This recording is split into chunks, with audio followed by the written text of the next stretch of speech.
ꯑꯩꯈꯣꯏꯒꯤ ꯁ꯭ꯀꯨꯜ ꯀꯣꯂꯦꯖꯇ ꯇꯝꯂꯤꯕ ꯁꯥꯇ꯭ꯔ ꯁꯥꯊꯤꯁꯤꯡꯗ ꯑꯩꯅ ꯊꯝꯖꯅꯤꯡꯕ ꯋꯥꯍꯩ ꯈꯔꯗꯪ ꯃꯤꯌꯥꯝ ꯐꯖꯅ ꯃꯨꯟꯅ ꯇꯥꯕꯤꯌꯨꯕ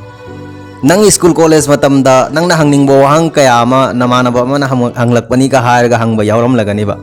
ꯀꯔꯤꯒꯨꯝꯕ ꯃꯇꯧ ꯑꯗꯨꯝꯅ ꯍꯪꯕꯒ ꯌꯥꯎꯅꯕ ꯃꯤꯑꯣꯏ ꯊꯣꯛꯂꯒꯗꯤ ꯃꯊꯪꯗꯗꯤ ꯗꯥꯏꯔꯦꯛ ꯍꯪꯉꯣꯕ ꯑꯗꯨꯒꯤ ꯒꯠꯁ ꯑꯗꯨ ꯅꯁꯥꯗ ꯊꯝꯃꯣꯕ ꯂꯣꯟꯅ ꯇꯦꯟꯖꯩ ꯀꯥꯞꯄꯒꯤ ꯃꯊꯧ ꯇꯥꯗꯦꯕ ꯃꯔꯨ ꯑꯣꯏꯕꯗ ꯑꯩꯅ ꯍꯥꯏꯖꯅꯤꯡꯕ ꯍꯥꯏꯕꯨ ꯅꯪꯅ ꯅꯁꯥꯕꯨ ꯈꯟꯖꯒꯗꯕ ꯍꯥꯏꯕꯨ ꯅꯪꯁꯦ ꯃꯤꯅꯤ ꯔꯣꯕꯣꯠ ꯅꯠꯇꯦ मरमदी अखोई IAS होइबगीदमक्ता डॉक्टर होइबगीदमक्ता इंजीनियर होइबगीदमक्ता पुंग 12 15 लाइरिक पारदुना लेरिबदो मदु मथौ तादेबा नंगी नचाना सुसिंगदा छात्रसिंगना लाइरिक तमलिबा मियोइसिंगना खंजिनगदबा हाइबुको नोंगमदा पुंग 9 फजना पुंगनिंग चंगना लाइरिक पाव पुंग 9 फजना तुम्मु अदुगा पुंग 9 से एन्जॉयमेंट तौथोबा हराव थो नुंगाई थोबा पुंग 13 लाइरिक पारगा नंग IAS होइगनी हाइबा लेतेबा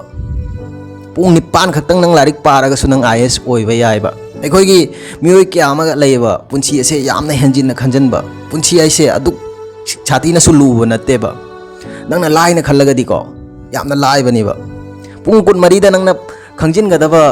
लाइरिक पाबदा खंजिनगदबा म्याम सिंगदो पुंग 9 ख फजना पुकनिंग चंगना पाबदा लोइना खंजिनबा ngamganiba masida sunattanako hafta amada nongmasu film yangthokadabaniba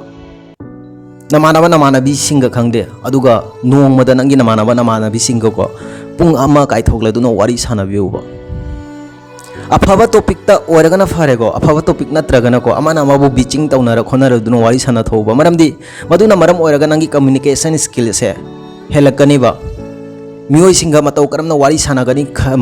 मसीगी मरमदसु फजना खंजिलकनिबा नंग हयेंग कनागुम्बी अमागा वारी सानबा मतमदा नसादा कॉन्फिडेंट अमा लाकनिबा मसीदसु नतनको अखोइ लैकाय खुरक्ता करी तौरी करी चटनरी कनाना करी तौरी मसीसु तमसनगदबनी खंजिनगदबनीबा लोइनाना अखोइ ताइबंग पालसिदा मतौ करमना करी तौरी हाबसे मसीसु खंजिनिंगाय तमसनिंगाय यामना ओइबा लोइनाना नंगी नमानबी सिंगी मरमदसु फजना खंजिल्लोबा अलोइबदा इना हाइजनिंगबा हाइबबुको अखोइगी नंगना IAS ओइनिंगलिबा अखोइना थबक तौनिंगलिबा सिंगसे मसीहिंगसे अखोइगी मसीना अखोइगी पुंसीनी खंदोक लोइदबनेबा अखोइगी थबक तौगदबा खोटगदबा सिंजे that is part of life not a life अखोइना खनगदबा हाइबबुको अखोइना तौगदबा थबक सिंजे अखोइना होनानिंगलिबा सिंजे मसिंग सिंजे अखोइगी पुंसीगी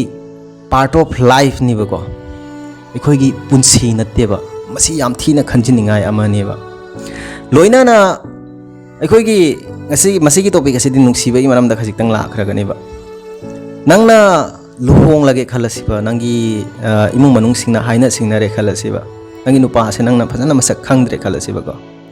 मतांग अदुदा नंगी नुपा अदुदा नंगना वाहंग अमखक्तंग हंगोबा करी वाहंग नो नंगना हंगदबा हाइबसे को नंग अलोइबदो ओइना करम्बा मतमदा कपखी हाइदुना नुपा अदुदा हंगोबा नुपा अदुना मा पुंसीदा ngasi फाव कपत्रि हाइरगदि को यामना खंजनिंगाय ओइबा करिगुम्बा नुपा अदुना आई कपख्रे हाइरक्लबको मदु ओइरगदिको नंगी पुंसीदा अखोइगी नुपानाको मिटलुगी पिरांग मसक खंगबा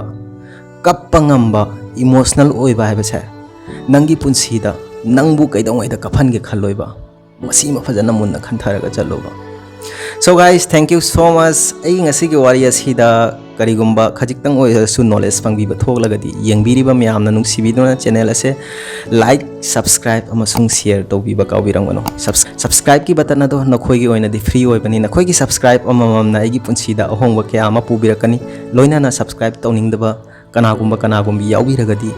लाइक की बटन अदुदा लाइक मचा मतंग पिबिरम थेंगनरसे आइगी मथंगी वीडियोदा मतम अदु फावबगी दमक्ता काइनरसी बाय बाय